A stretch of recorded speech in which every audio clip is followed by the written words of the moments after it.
அனைவருக்கும் வணக்கம். நான் உங்கள் 5ஆம் தலைமுறை ஜோதிடர் ராம்குமார் ராஜேந்திரன். நம்ம இன்னைக்கு பார்க்க போற தலைப்பு, ரிஷப ராசி அன்பர்களுக்கு உங்களுடைய ராசிக்கு 4ஆம் வீடான சிம்ம ராசியில் சூரியன் மற்றும் கேது ஆகிய 2 கிரகங்களுடைய இணைவுகள் தன்னுடைய சொந்த வீட்டில் ஆட்சி பலம் பெற்று இருக்கக்கூடிய இந்த காலகட்டங்கள் அப்படின்னு பார்த்தீங்கன்னா, சூரியன் பிளஸ் கேது இந்த சேர்க்கை 18/8/2026 முதல் 17/9/2026 வரை சுமார் 31 நாட்களுக்கு நடைபெறக்கூடியதுங்க. இந்த நிகழ்வு காலகட்டங்களில் இந்த ரிஷபராசி அன்பர்களுக்கு தங்களுடைய வாழ்க்கையில எந்த விதமான அற்புதங்கள் மற்றும் மேன்மைகளை தரப்போகுது அப்படிங்கிறத இந்த காணொலியில் தெளிவாகவும் துல்லியமாகவும் பார்க்கலாங்க. நம்ம சேனலை ஃபர்ஸ்ட் டைம் பார்க்குறவங்க வந்து சப்ஸ்கிரைப் பண்ணிக்கோங்க. பெல் பட்டனை கிளிக் பண்ணி ஆல் அப்படிங்கிற ஆப்ஷன் கொடுத்துக்கோங்க. சூரியன் அப்படின்னாவே ஒருவருக்கு நிர்வாக திறமையும் தலைமை பண்பு வகிக்கக்கூடிய யோகங்களை தரக்கூடியவர். இந்த கேது பகவானோட 2 கிரகங்களுடைய சேர்க்கை, அதாவது ஆல்ரெடி சிம்ம ராசியில தான் அந்த கேது சஞ்சாரம் செஞ்சுட்டு இருக்காரு. அந்த தன்னுடைய சொந்த வீட்டுக்கு இடம்பெயர்ச்சி ஆகக்கூடிய இந்த காலகட்டங்களில் இந்த ரிஷபராசிக்காரர்களுக்கு நிறைய மாற்றங்களை தரக்கூடியதுங்க. ரிஷபராசி அப்படின்னாவே சுக்கிரனை ஆதிக்கத்தில் கொண்டவங்க. அதாவது சுக்கிர பகவான் அப்படின்னாவே ஒருத்தருக்கு ஆடம்பரம், செல்வாக்கு, சொகுசு வாழ்க்கை எல்லாத்தையும் கொடுக்கக்கூடிய ஒரு கிரகம். அந்த கிரகத்தை ஆட்சியோ, அதாவது அந்த கிரகத்தை தன்னுடைய ராசிநாதனா வச்சுட்டு இருக்கக்கூடிய இந்த ரிஷபராசிக்காரங்க மேக்சிமம் எப்போவுமே பார்த்தீங்கன்னா தனக்குன்னு ஒரு ஆடம்பரத்தை தேடக்கூடிய ஒரு நபர்கள், ஆடம்பர விரும்பிகள் அப்படின்னு சொல்லலாம். எல்லாத்துலேயுமே ஸ்பெஷலாக இருக்கணும் அப்படின்னு நினைப்பாங்க. எல்லாத்தையுமே ஈஸியாக நம்புவாங்க. ஸோ நம்பி நம்பி ஏமாந்தது தான் மிச்சம். ஏன்னா தனக்கென்று ஒரு தனித்துவம் அப்படிங்கிறது இவங்களுக்கு இருந்துகிட்டே இருக்கும். மற்றவங்க மாதிரி நான் இருக்கக்கூடாது, நான் எதை பண்ணாலும் ஸ்பெஷலாக இருக்கணும், டிஃப்ரெண்ட்டாக இருக்கணும் அப்படின்னு நினைக்கக்கூடிய ஒரு நபர்கள். ஸோ எல்லா விஷயத்தையுமே பார்த்து பார்த்து செய்யக்கூடியவங்க. ஆனால் தன்னுடைய விஷயத்தை மட்டும் கவனிக்காமல் மற்றவங்க எல்லாத்துக்காகவும் எல்லாத்தையும் செய்யக்கூடியவங்க. யாருக்கும் கெடுதலை நினச்சதே கிடையாதுங்க. நல்லது செய்யணும்னு போய் அன்னைக்கு கெட்ட பேர் வாங்கிட்டு வந்தது மட்டும்தான் மிச்சம். இருந்தது எல்லாத்தையுமே இன்னைக்கு இழந்துட்டு தேவையில்லாத கெட்ட பேர் வாங்கிட்டு வாழக்கூடிய ராசிக்காரர்களும் இந்த ரிஷபராசிக்காரர்கள் தான். ஓகேங்க, எல்லாமே நல்லபடியாக நடந்துட்டு இருந்தது. குரு பயிற்சின்னு சொன்னாங்க. அதே மாதிரி பார்த்தீங்கன்னா சனி பயிற்சி எல்லாமே நல்லபடியாக தான் இருக்குன்னு சொன்னாங்க. ஆனால் இருக்கக்கூடிய காலகட்டங்களில் நினைச்ச விஷயங்கள் எதுவுமே சரியான விதத்தில் அடைய முடியல. நான் என்னுடைய எதிர்பார்ப்புகள் எதுவுமே பூர்த்தி ஆகலை அப்படின்னு நினைக்கக்கூடியவங்களுக்கு இந்த 4ஆம் இடமான சுகஸ்தானத்தில் இந்த 2 கிரகங்களுடைய இணைவு காலகட்டங்களில் நிறைய மாற்றங்களை பெறக்கூடிய ஒரு தருணமாக இருக்க போகுது. ஒரு தொழில் ரீதியாக புதுசாக ஒரு தொழில் தொடங்கணும் அப்படின்னு சொல்லி நிறைய முயற்சி பண்ணேன். அதுக்காக எவ்வளவோ செலவு பண்ணிட்டேன், எவ்வளவோ நஷ்டப்பட்டுட்டேங்க. ஆனால் இன்னைக்கு வரைக்குமே என்னால் கரெக்டான விதத்தில் அதை தொடங்கவே முடியல. ஏன்னா எல்லாமே ஆரம்பித்து எல்லாம் பக்காவாக பிளான் பண்ணி வச்சுருக்கேன். அதை ஸ்டார்ட் பண்ணுற நேரத்தில் எனக்கு ஏதாவது ஒரு சில பாதிப்புகள் அப்படிங்கிறது அந்த விஷயத்தை மறுபடியும் தொடங்க முடியாமல் போகுது. அப்போ புதுசாக ஒரு தொழிலை தொடங்க முடியல. நிறைய பேர் ஆல்ரெடி ஒரு தொழிலை பண்ணிட்டு இருக்கிறாங்க. அந்த தொழிலையும் பெருசாக லாபம் இல்லை. எனக்கு பின்னாடி ஆரம்பித்தவங்களாம் இன்றைக்கி ஓஹோன்னு வந்துட்டு இருக்கிறாங்க. அதே பிஸ்னஸ் தான் அவங்களும் பண்ணுறாங்க. ஆனால் இன்றைக்கி அவங்களுடைய வளர்ச்சி அந்தளவுக்கு நல்லா இருக்குது. ஆனால் என்னுடைய வளர்ச்சி எந்த விதத்துலேயுமே ஓரளவுக்கு கூட இல்லைங்க. நஷ்டங்கள் மட்டும்தான் வந்துட்டுருக்கு. என்னுடைய விஷயங்கள் என்னென்னா, லாபம் வரலைனாலும் பரவாயில்ல, அட்லீஸ்ட் நஷ்டம் இல்லாமல் இருந்தால் பரவாயில்லையேன்னு யோசிக்கிறேன். ஆனால் அதுவும் என்னால் சரியாக முடியலைங்க. நிறைய இடையூறுகள், பார்ட்னர்ஷிப் மூலமாக சில பிரச்சனைகள், கூட்டு தொழில் செய்கிறதுனால நிறைய பாதிப்புகள் வந்துட்டுருக்கு. கூட இருக்கிறவங்களே ஏமாற்றி நம்மளை நஷ்டத்தை கொண்டு போகிற அளவுக்கு சில சூழ்நிலைகள் உருவாக்கிட்டாங்க. இந்த மாதிரி விஷயங்கள்லாம் எப்போ தான் சரியாகும்னு எதிர்பார்த்துட்டு இருக்கவங்களுக்கு கூடிய விரைவில் புதுசாக ஒரு தொழிலை தொடங்குவதற்கான வாய்ப்புகள் அப்படிங்கிறது உருவாகும். நிலம், கட்டிடம் சம்மந்தப்பட்ட யோகங்கள், உங்களோட பிஸ்னஸ் ஒரு இடத்துலேருந்து இன்னொரு இடத்துக்கு மாற்றம் செய்யக்கூடிய அளவுக்கு யோகம் வருங்க. நிறைய பேர் அதே பிஸ்னஸை இன்னொரு இடத்துல ஸ்டார்ட் பண்ணுற அளவுக்கு சில சந்தர்ப்ப சூழ்நிலைகள் அப்படிங்கிறது உங்களுக்கு கூடிய சீக்கிரத்தில் உருவாகும். நஷ்டங்கள் அப்படிங்கிறது விலகுவதற்கான வாய்ப்புகள் நிறைய இருக்குங்க. இதே நேரத்தில் உங்களுடைய சொந்த முயற்சியால் உங்களுடைய பிஸ்னஸில் பல மடங்கு லாபத்தை சம்பாதிக்கக்கூடிய ஒரு தருணமாக இருக்க போகுது. அதே நேரத்தில் இது வரைக்கும் நிறைய விஷயங்களில் பார்ட்னர்ஷிப் மூலமாக நிறைய அனுபவப்பட்டேங்க. ஏன்னா அவங்களோட சேர்ந்து பண்ணி நமக்கு இவ்வளோ பெரிய நஷ்டத்தை ஏற்படுத்தி லாபம் வரும்பொழுது அவங்கெல்லாம் நல்லபடியாக பங்கு எடுத்துக்கிட்டாங்கன்னா, நஷ்டம்னு வரும்போது எல்லாமே உனக்கு மட்டும்தான் சேரும், நீ தான் இதுக்கெல்லாம் காரணம் அப்படின்னு சொல்லி எல்லாத்தையுமே என் மேலே பழி பாவத்தை சுமத்துறாங்க. நிறைய நேரத்தில் செய்யாத தப்புக்கு தண்டனை அனுபவிக்கக்கூடிய ஒரு சூழ்நிலையை கூட சந்தித்து வந்துட்டோங்க. இனி வரக்கூடிய காலகட்டங்களில் இந்த இந்த தொழில் ரீதியாக இருக்கக்கூடிய தடைகள் அப்படிங்கிறது விலகுமான்னு கேட்டிங்கன்னா, நிச்சயமாக 100% உங்களுடைய தொழில் ரீதியாக இருக்கக்கூடிய பாதிப்புகள் விலகும். உங்கள மாரியே பிஸ்னஸ் பண்ணிட்டு இருக்கிறவங்களுக்கு இருக்கிற வளர்ச்சி கூட எனக்கு இல்லையேன்னு எதிர்பார்த்திருந்ததுக்கு, அதுக்கு என்ன காரணம்? நம்ம என்ன பண்ணியிருக்கோம்? எந்த இடத்துல நம்ம தப்பு செஞ்சிருக்கோம்? அப்படிங்கிறத தெரிஞ்சு, அத சரியான விதத்தில திருத்திக்கிட்டு, அதுக்கு தகுந்த மாரி உங்களோட பிஸ்னஸ ரன் பண்றதுக்கான யோகங்கள் அப்படிங்கிறது இருக்குங்க. நெறைய இழப்புகள், நெறைய பிரச்சனைகள்லாம் பார்த்துட்டேன். இன்னைக்கு வந்து இந்த பிஸ்னஸ நடத்துறதில இவ்வளோ பெரிய கடன்காரன் ஆகக்கூடிய அளவுக்கு சில சூழ்நிலைகள் வந்துருச்சு. ஏதாவது ஒரு விதத்தில இதிலிருந்து டோட்டலா வெளிய வரணும்னு போராடிட்டு இருக்கக்கூடிய எந்த ரிஷபராசிக்காரர்களுக்கு கண்டிப்பாக கூடிய விரைவில உங்களோட பிரச்சனைகள் மொத்தமாக தீரப்போதுங்க. நல்லபடியா உங்க பிசினஸ ரன் பண்றதுக்கான யோகங்கள் அப்படிங்கிறது உருவாகும். வேலையில இருக்கக்கூடிய நபர்களுக்கு பார்த்தீங்கன்னா, எனக்கு பின்னாடி ஜாயின் பண்ணவங்கலாம் டக்கு டக்கு டக்குன்னு மேல வந்துட்டாங்க. நல்ல ப்ரமோஷன் கிடைக்குதுங்க. சேலரி இன்கிரிமெண்ட் அப்படிங்கிறது குடுத்துட்டுருக்காங்க. நான் ஒரே இடத்துல ரொம்ப வருஷமா வேலை செஞ்சுட்டுருக்கேன். எல்லா வேலையும் கரெக்ட்டா தான் செஞ்சுட்டுருக்கேன். ஆனா, எனக்கு கிடைக்க வேண்டிய ஒரு வாய்ப்பு மத்தவங்களுக்கு போகுது அப்படிங்கும்போது, என்னால அத ஜீரணிக்கவே முடியல. ஏன்னா, எல்லா இடத்துலயுமே கஷ்டப்பட்டு உழைச்சேங்க. சரியான நேரத்தில எல்லா வேலையும் செஞ்சு முடிச்சேன். குடுத்த வேலை எல்லாத்தையுமே எல்லா ப்ராஜெக்ட்டையுமே கம்ப்ளீட் பண்ணி குடுத்தேன். ஆனா, எனக்கு பின்னாடி வந்தவங்களுக்கு அந்த வாய்ப்ப எடுத்து குடுத்துட்டாங்க. இதுக்கு மேல இந்த இடத்துல இருக்க முடியாதுங்க. சரி இந்த வேலைய விட்டுட்டு வேற ஒரு வேலைக்கு போலாம் அப்படின்னு சொல்லி, அதுக்குண்டான முயற்சிகள் எடுத்தும் கூட எனக்கு எந்த விதத்திலயும் பலன் இல்ல. புதுசா ஒரு வேலை வாய்ப்பு அப்படிங்கிறது கிடைக்கவே மாட்டேங்குதுங்க. நெறைய வெளியூர், வெளிநாடு சம்மந்தப்பட்ட வேலைக்கெல்லாம் முயற்சி எடுத்துட்டு இருந்தேன். அதுவுமே எனக்கு சரியான விதத்தில அமையாம இருக்குது. கவர்மெண்ட் ஜாபுக்காவது ட்ரை பண்ணி பார்க்கலான்னு சொல்லி நெறைய எக்ஸாம்ஸ் கூட எழுதி பார்த்துட்டேன். அதுவும் ஒர்க் அவுட் ஆகல அப்படின்னு சொல்லி எதிர்பார்த்துட்டு இருந்தீங்கன்னா, கூடிய சீக்கிரத்தில நீங்க எதிர்பார்த்தபடி இழந்த வேலையை மீட்டெடுக்கக்கூடிய ஒரு காலகட்டங்கள். வேலைக்கு போயிட்டு வந்து திடீர்னு இந்த வேலைய வந்து லாஸ் பண்ணிட்டேங்க. வேலைய விட்டுட்டு இன்னைக்கு வீட்ல உட்காந்துட்டு இருக்க மாரி சூழ்நிலை. ஏன்னா, முன்ன வேலையில இருக்கும்போது இருந்த மரியாதை இப்ப இல்லங்க. டோட்டலாவே எப்படியாவது ஏதாவது ஒரு வேலைக்கு போகணும்னு சொல்லி முயற்சி எடுத்துட்டு இருக்கேன். அந்த முயற்சிகள் கூடிய விரைவில நல்ல ஒரு பலன் அப்படிங்கிறது குடுக்கும். புதிய வேலை வாய்ப்பு கிடைக்குங்க.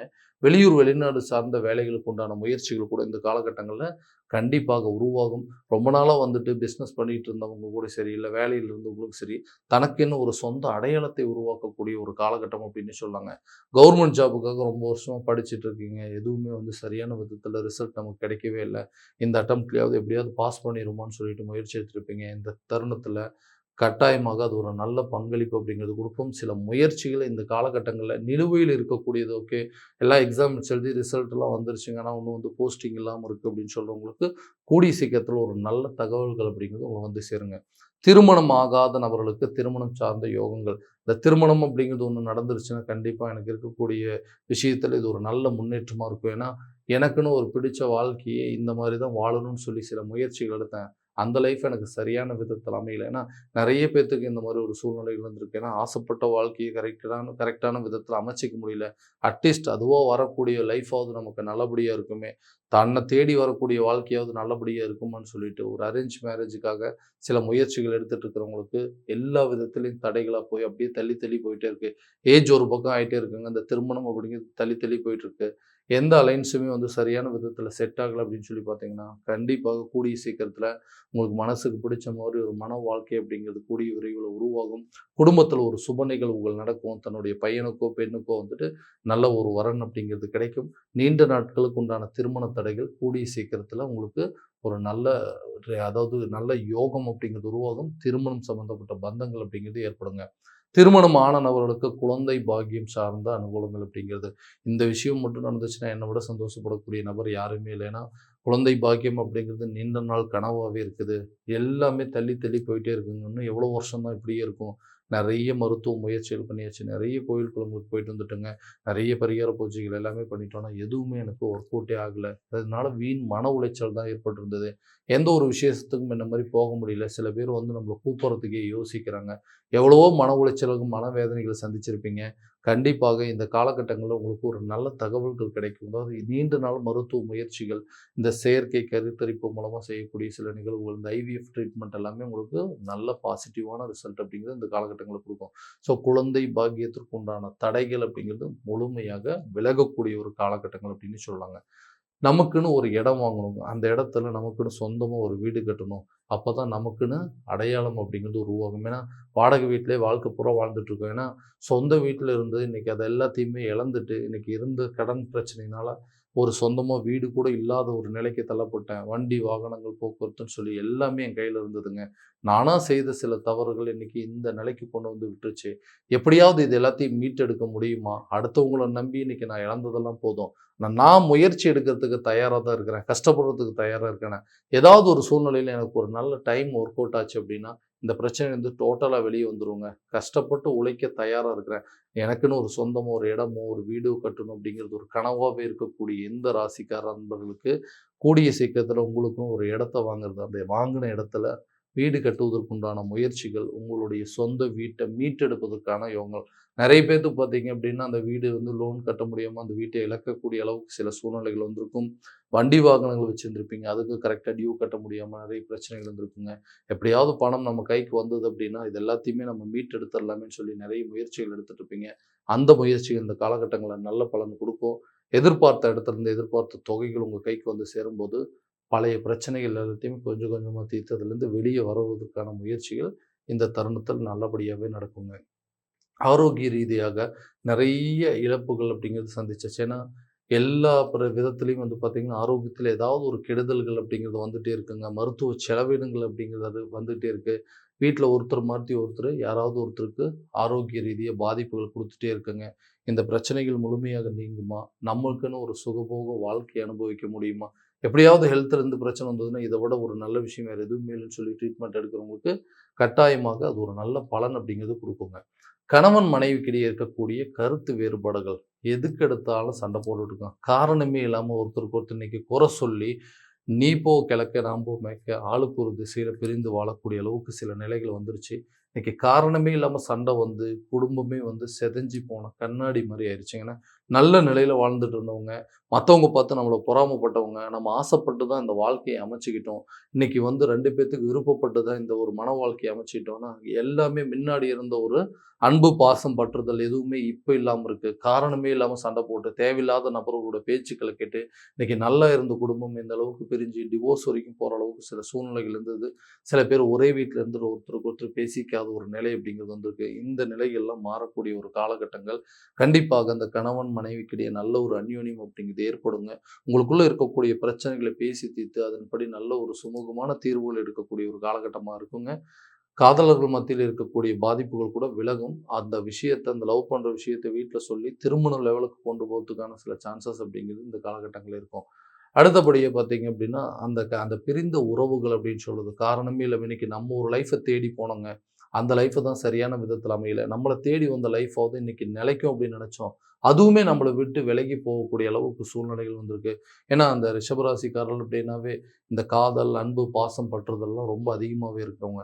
நெறைய இடத்துல வந்து இதனாலேயே நான் வந்து ரொம்ப அதிகமா பாசம் வச்சு வச்சு இன்னைக்கு வந்து நான் எல்லாத்தையும் இழந்துட்டு நிக்கிறேன். எல்லாருமே என்ன வந்து ஏமாத்துறாங்க. நான் ஏமாந்தது மட்டும் தான் மிச்சம்னு சொல்ற அளவுக்கு, இன்னைக்கு இருக்கக்கூடிய உறவுகள் கூட என்னை விட்டு போற அளவுக்கு சூழ்நிலைகள் வந்துருச்சு.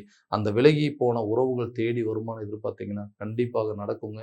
வேண்டான்னு சொல்லி விட்டு போனவங்க கூட உங்கள தேடி வந்து உங்க கூட சேரக்கூடிய ஒரு தருணம் அப்படின்னே சொல்லலாங்க. கல்வி ரீதியாக நெறைய மாற்றங்கள் இருக்கக்கூடிய ஒரு காலகட்டங்கள். நீங்க நெனச்சபடி, நீங்க நெனச்ச துறையில படித்து சாதிக்கக்கூடிய அளவுக்கு யோகங்கள் உருவாகுங்க. கரெக்ட்டான ரிசல்ட் அப்படிங்கிறது ப்ராப்பரா நீங்க எதிர்பார்த்தபடி வரும். நல்ல மார்க்ஸ் எடுக்க இது மூலமா உங்களுடைய அடுத்த கல்வி சம்மந்தப்பட்ட சில முயற்சிகள் நல்ல பங்களிப்பு அப்படிங்கிறது குடுக்கும். கடன் ரீதியாக சில பாதிப்புகள் அப்படிங்கிறது இருக்கிறத வித்தாவது இந்த கடன அடைக்கணுங்க. ஏன்னா, அந்த கடனால நெறைய மன உளைச்சல்கள் சந்திச்சு, நெறைய மனவேதனைகள், இன்னைக்கு மொத்த குடும்பத்தையும் இழந்து நிக்கக்கூடிய அளவுக்கு சூழ்நிலைகள் வந்துருச்சு. காரணமே இல்லாம கடன் வாங்க ஆரம்பிச்சு, இன்னைக்கு அந்த கடன் என் கழுத்த நெரிக்கிற அளவுக்கு சூழ்நிலைகள் வந்துச்சு. அந்த கடனால நெறைய அவமானப்பட்டுட்டேங்க. எப்படியாவது இத அடைக்கணும். இருக்கிறத வித்தாவது இந்த பிரச்சனைய தீர்க்கணும் அப்படின்னு சொல்லி முயற்சி எடுக்கிறேன். அதுவுமே எனக்கு சரியான விதத்தில ஒர்க் அவுட் ஆக மாட்டேங்குது. எனக்கு வர வேண்டிய தொகை கரெக்ட்டா வந்ததுனா கூட இருக்கக்கூடிய பிரச்சனைய தீர்த்துரும் அப்படின்னு சொல்லி, ஒரு சில தொகைக்கு வேண்டி எதிர்பார்த்துட்டு இருக்கிறவங்களுக்கோ, அடுத்தவங்க கிட்ட உதவிய எதிர்பார்த்துட்டு இருக்கவங்களுக்கோ, கரெக்ட்டான டைம்ல உங்களுக்கு கிடைக்க வேண்டிய உதவிகள் அப்படிங்கிறது கிடைக்கும். இதனால உங்களுடைய பழைய பாக்கிகள அடைச்சு இன்னைக்கு கடன் இல்லாத ஒரு லைஃப்க்கு என்ன இம்ப்ரூவ்மென்ட் பண்ண முடியுமோ, என்ன முயற்சி எடுக்க முடியுமோ, அந்த முயற்சிகள் உங்களுக்கு நல்ல பலன்கள் அப்படிங்கிறது குடுக்கும். ஸோ இந்த டைம்ல கண்டிப்பாக நீங்க ரொம்ப நாளா வந்து ட்ரை பண்ணிட்டு இருந்த ஒரு விஷயத்த கரெக்ட்டான நேரத்தில ஃபாலோ பண்ணீங்க அப்படின்னா, எல்லாமே நல்லபடியா ஒர்க் அவுட் ஆகுங்க. ஸோ இதுவரைக்கும் நம்ம பார்த்ததெல்லாம் கோச்சார பலன்கள் மட்டும் தாங்க.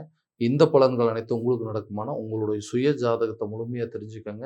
அதில் உள்ள திசாபுத்திகள தெரிஞ்சு அதுக்கு தகுந்த மாரி நீங்க ஃபாலோ பண்ணீங்க அப்படின்னா, கண்டிப்பா நல்ல ஒரு வெற்றி அப்படிங்கிறது உங்களுக்கு கிடைக்குங்க. உங்களுடைய ஜாதகத்த என்கிட்ட பார்க்கணும்னு விருப்பப்பட்டீங்கன்னா, கீழ தெரியிற நம்பருக்கு கான்டாக்ட் பண்ணி அப்பாயின்ட்மென்ட் ஃபிக்ஸ் பண்ணிக்கங்க. அப்படி இல்லையா உங்களோட ஜாதகத்த வாட்ஸ்அப் நம்பர் மூலமா அனுப்பிச்சு வச்சீங்க அப்படின்னா, தெளிவான முறையில கணிச்சு துல்லியமான பலன்கள் அப்படிங்கிறது உங்களுக்கு தெரியப்படுத்தப்படுங்க. மீண்டும் அடுத்த காணொளியில் உங்களை சந்திக்கும் வரை உங்களிடமிருந்து விடைபெறுவது உங்கள் ராம்குமார் ராஜேந்திரன். நன்றி.